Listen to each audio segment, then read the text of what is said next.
Είναι 2 μέρες πριν από το Πάσχα και σκάει η παραγγελία με χριστουγεννιάτικο κομπολόι. Γιατί εμείς οι αγοραστές είμαστε απρόβλεπτοι τύποι.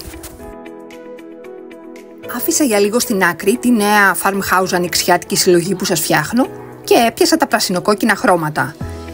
Το διασκέδασα αφάνταστα, ειδικά αυτά τα αυτοκινητάκια.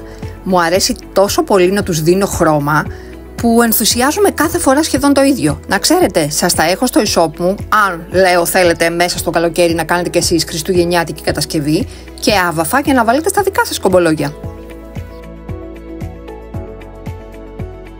Δεν πιστεύω να σας άνοιξε η όρεξη για χριστουγεννιάτικη διακόσμηση από τώρα. Κρατηθείτε, έχουμε μπροστά μας άνοιξη καλοκαίρι και το αγαπημένο φθινόπωρο που έρχεται.